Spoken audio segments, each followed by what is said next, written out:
I thought I'd pull over here and do three things I wouldn't say I hate about this bike, so that's a bit hard on it. So three things I'm not real happy with about on this bike, and we're talking about the 2021 model Honda CRF300l. It's a pretty busy road here at the moment too, so I suppose I'll have to get this out of the way quick because there's people coming along all the time. So number three, we'll go from three back to one. Gee, it's a beautiful spot here too, look at this. Nice scenery, everything you want. So number three on the list would be, I was never happy with this front brake hose when I first got the bike, and I found it was in the way all the time. So the only thing I could think of was put a tie clip there on it and pull it down a little bit.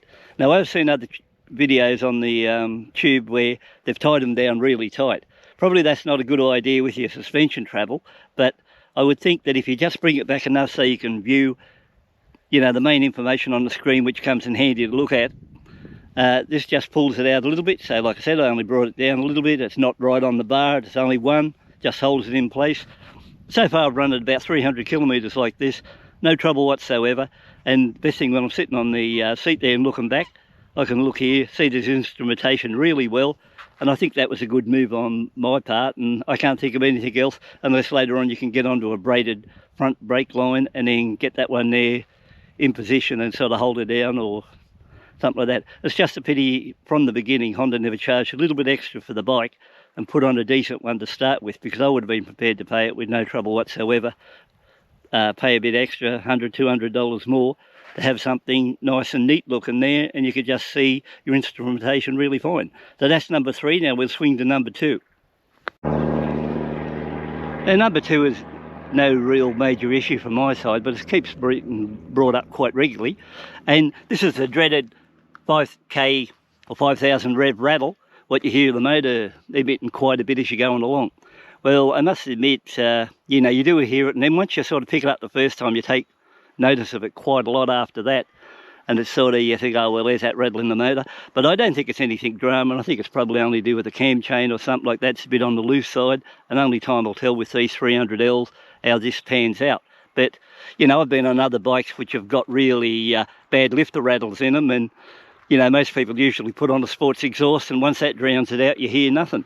So you know, like, even though it's a bit of a slight problem to some people, you know, I could say that I've been on bikes far worse than the little bit of a noise this emits, and if you want to get rid of that, put on a sports exhaust, and I'm pretty sure if you put a sports exhaust on one of these, you won't have to hear or worry about that 5k rattle. But on this particular bike, which has done now 500 kilometres, it is there, so you know, if you want to become aware of it, it's there, but it's not going to worry you that much. So that's number two, but we'll swing now to number one, which I think really is an issue. So guys, if we swing to the number one, what I think is on my list of three things that I'm not real happy with is this: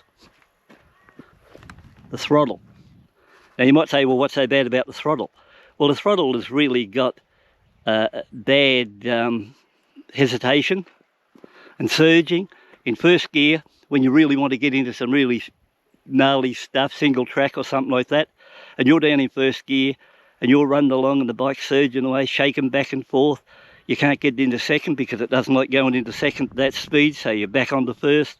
And I find this the most annoying, and I will use the word annoying thing, on this bike at the moment since I've been riding it. So if you do a lot of low gearing, riding, well, you'll find that it gets there and it like hunts and surges, it shakes around, and very hard to get a smooth throttle. Now, that's only if you're running in low track and in first gear. The only other time you strike that problem is when you're coming into town and you went from 180 to a 50 and you're in third or fourth gear, and you'll find it sort of shakes back and forth then once again hunting. Now, I wouldn't class that the fault of the bike. What the problem here at the moment is, it's low fueling or bad fueling, or I probably really should say lean fueling, to meet the worldwide standards now with the emissions. So that's the drama there, and there's not much you can do about that side of it because they tune them lean, and when they tune them lean on that accelerator, well, naturally they're not getting much petrol and they're hunting for fuel and can't get the fuel and shake around. Now, if you would have been on say the 21 model or 20, I think from about 20 or 21 onwards, they've made it now that they can't really tamper with the ECU. So you can't go in there and put an electronic jet kit on it or a booster plug. Well, I'm not sure if you can put a booster plug on one of these, but I know, you know, that some of them run electronic jet kits.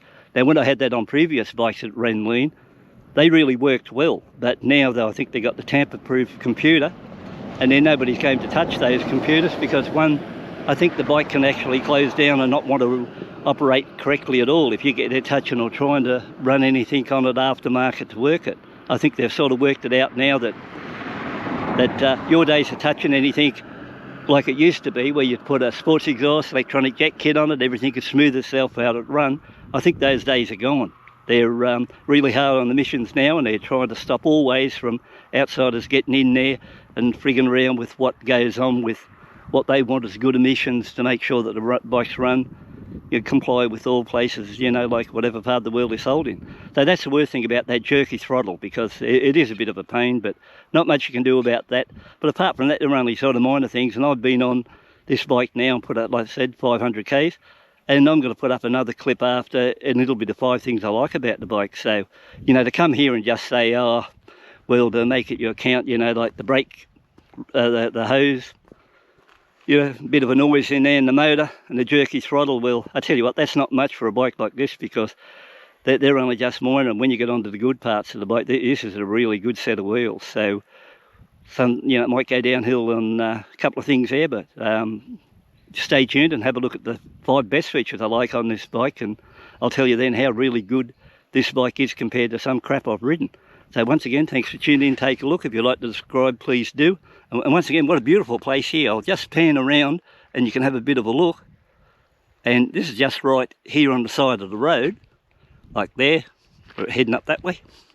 We swing back this way. The only thing you have to be careful in this spot is you're not wiped out by a car when they come down that hill sitting on 80 kilometres an hour. But if you look back, going back 3 months ago, there was no water in this reservoir, or this is our town water supply, up to this part. But now we got right here, right back to the other bridge. We got birds down there, water hens down there. What would it be, 25 feet away from me, sitting in there. I can't tell you on the GoPro, but right in the centre of this picture, if you could get in on it, water hen sitting there on her eggs. So I'm surprised she even wants to build a nest here within a stone's throw of the bank, and people pulling up all the time. So fairly keen bird that is, a breed. So once again, thanks for tuning in. Take a look. If you'd like to subscribe to the channel, please do, and give it a thumbs up if you like it, and I'll get back and catch up with you on the next clip. And thanks for at least coming over and have a look at the channel. Greatly appreciated, and there'll be more to come.